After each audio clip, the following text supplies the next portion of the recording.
We've got a good amount of topics to discuss today. From the new Fire and Finesse program, to new multiplayer program missions, a headliner that might be worth your stubs, a Discord to discuss roster update predictions, and last but not least, marketplace tricks, as well as our roster update predictions for the first time in a while. Now, before jumping into all that, all I'm gonna ask is for you to hit that like button or subscribe button, notification bell. We stream daily on Twitch. The link is inside the description, as well as to the Discord. Show me that you guys want to see more roster update predictions videos in the future. The Fire and Finesse program is going to contain 20,000 total stubs, 90 overall Dustin May, who does have outlier on his primary pitch, which is going to be a sinker, has a cutter, sweeper, four seam, and a circle change. In addition to that, he more than likely is going to be entering everybody's starting rotation. Multiplayer program drops 3 missions. 30,000 XP is now obtainable. The flawless 10-0 rewind pack, 90 overall Christian Yelich, and then for completing the entire program,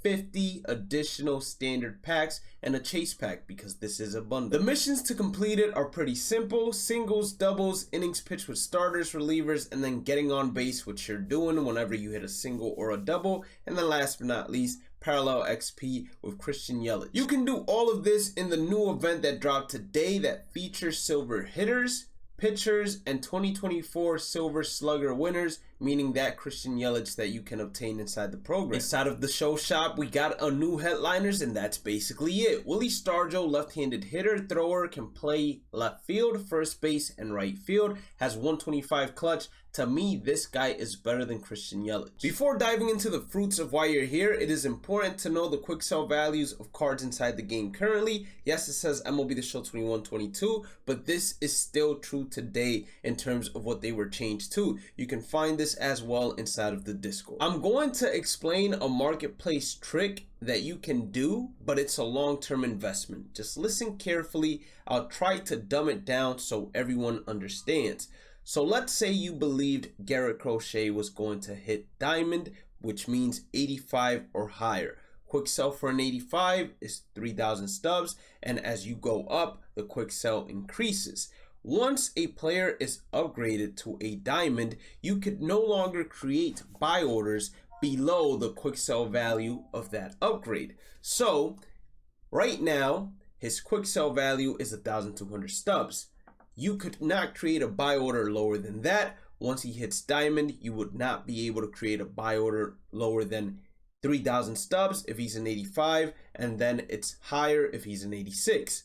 If you were to go ahead and create a ton of buy orders before he gets upgraded at, let's say, 2,250 stubs, and just let them sit there for the remainder of the year, once the right side, which are the buy orders, are all emptied out at their quick sell value, then your buy order will still be present there, and people that don't really know the marketplace or pay too much attention while selling a card will more likely than not sell you that 85 or 86 at that 2,500 buy order that you placed when he was a gold, now that he's a diamond. So when it does go through, you could just go into your inventory and then quick sell it and make a profit. But once again, this is a long-term investment, and just like I'm telling you, a lot of other people are going to have this same mindset. So it might be more competitive this year than it's ever been, but it has been a way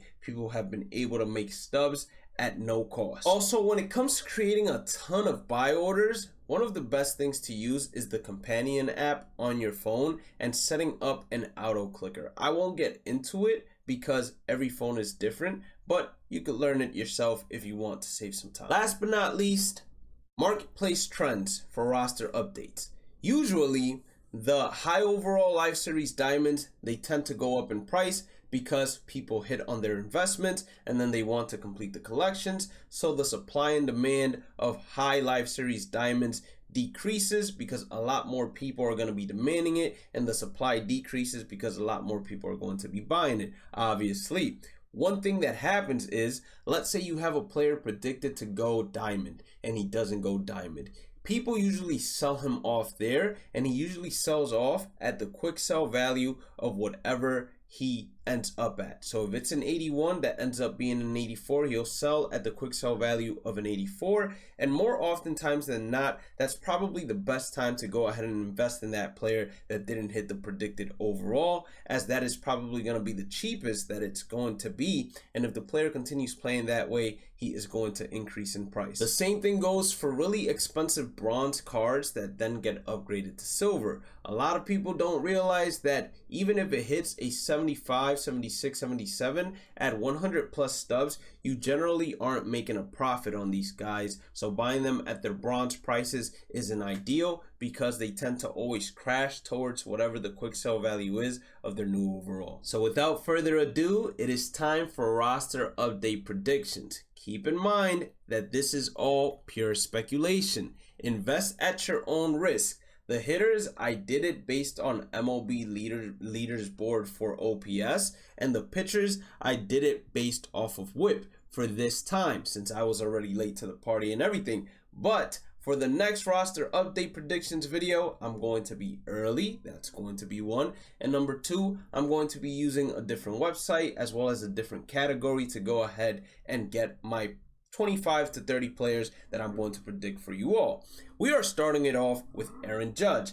I believe he goes up to a 92 overall and has the potential of being the most expensive Live Series Diamond, or getting really close to rivaling Shohei Ohtani in terms of price. Pete Alonso is currently an 81 overall. I believe that he gets the +4 to go Diamond because he is doing everything well in terms of contact numbers, in terms of power numbers, in terms of his vision, and in terms of his clutch.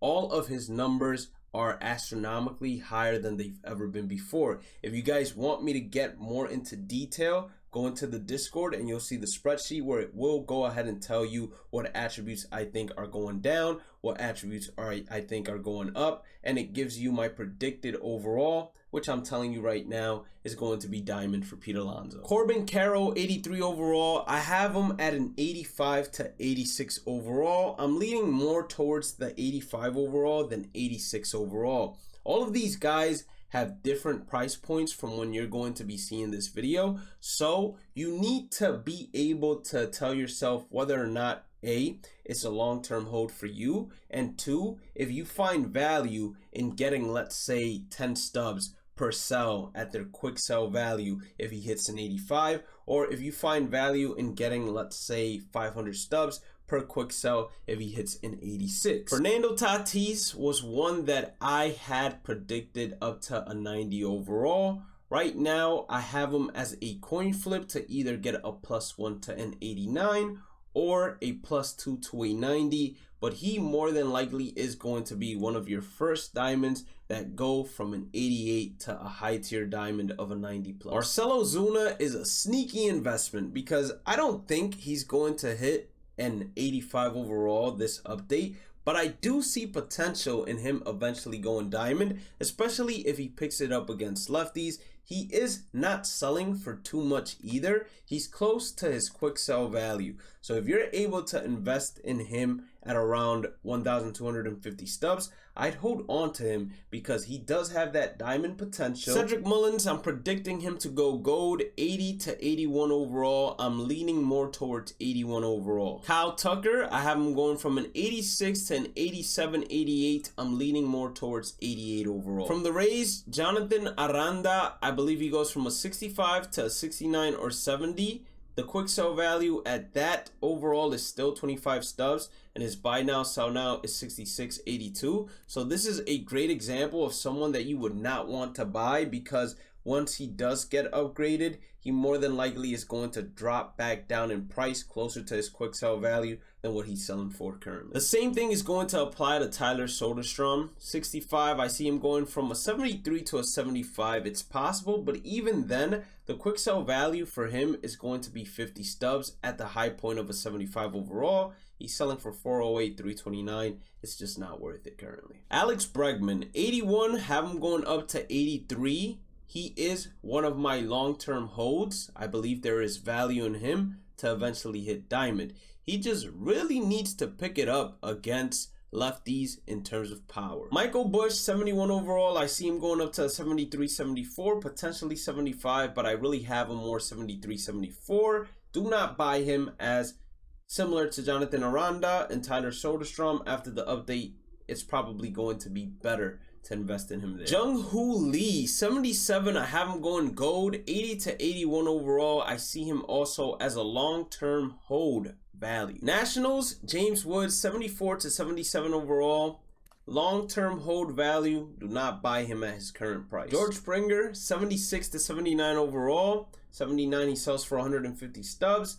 I'd say that wait until he gets upgraded, because he probably is going to sell at quick sell, and right now you're really not making any stubs. But he does have potential to go gold, so he is a long-term hold. Oneil Cruz is currently an 80 overall. I see him just getting a plus 110 overall. That's going to be a 600 stubs quick sell value. I say right now, doesn't really seem like someone you want to invest in either, but he does have potential. But in order for him to do anything above that 80 overall, he needs to pick it up against lefties big time. That is going to be all for the hitters. I usually try to split it evenly or as best as I can. For my following roster update predictions, I think I'm gonna hold myself to a standard of having at least 12 hitters and at least 12 pitchers, and then the extra is going to be whoever the 13th best performer is out of both categories. But Nathan Eovaldi, 78 overall to an 81-82. I say he has long-term hold potential as well. To the Pirates, we have Andrew Heaney, 74. I see him going up to a 77, 78 overall. Another long-term hold potential. On the Padres, we have Nick Pivetta, 78. I see him going gold. He is, once again, long-term hold potential. Inside of the Mariners, we have Logan Gilbert. I see him going up to an 86, 87 overall. He is long-term hold potential. He possibly could even go high-tier diamond eventually this year if he continues pitching the way he is. Paul Skeens, I see him going up from an 86 to an 87 overall. Obviously, it's going to be a do not buy. But if he gets his K per 9 up, he most likely is going to skyrocket to a high-tier diamond very soon. And if you haven't collected the Pirates already, him just having an outlier is going to make him more costly than other live series pitchers. And as he continues to scale closer to high-tier diamond, I believe his price will also increase. Hunter Brown, 76 to an 80 overall. Long-term hold potential. Do not buy. Hunter Green, 80 to 82, 83. He's another long-term hold potential. And at his price, do not buy. Josh Hader, 81 to an 83, 84. I see value in him as a long-term hold potential, as he's been a diamond previously, and the way he's pitching, it looks like he's going to be a diamond once again this year. Not this update, as I have him at an 83 to 84. Randy Rodriguez from the Giants has been pitching exceptionally well. I see him going up from a 68 overall to a 73, 74. Do not buy him at his current price, but definitely someone that could have value if he drops closer to 25 once the update comes out. Last but not least, we have Robert Suarez. I see him going up from a 78 to an 80 overall. I say it's risky if you're banking on him to go to an 80 overall, but it is possible because he is pitching well as well. Now, when I tell you guys do not buy, it isn't necessarily because it is a bad investment to buy into the player. It's because I believe that if the player doesn't hit the quick sell value of whatever you're buying him at, then you're going to lose out on stubs tremendously.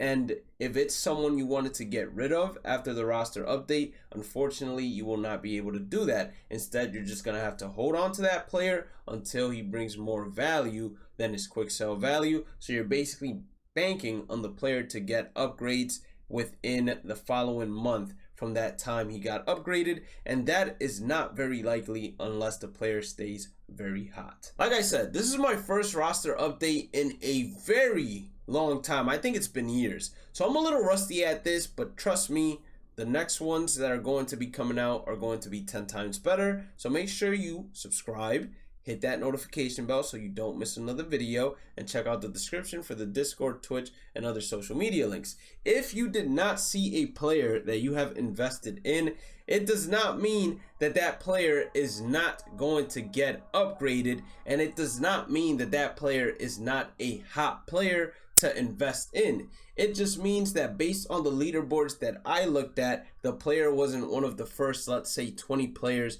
for me to go ahead and pull apart. But based on the new findings I have and everything, the leaderboards are going to get better to look at, and the players that I will tell you to invest in are more than likely going to be players that are for sure going to get the upgrades. Have a blessed day and night. Stay positive, stay safe, stay blessed, and I'll catch you all in the next one. Peace out.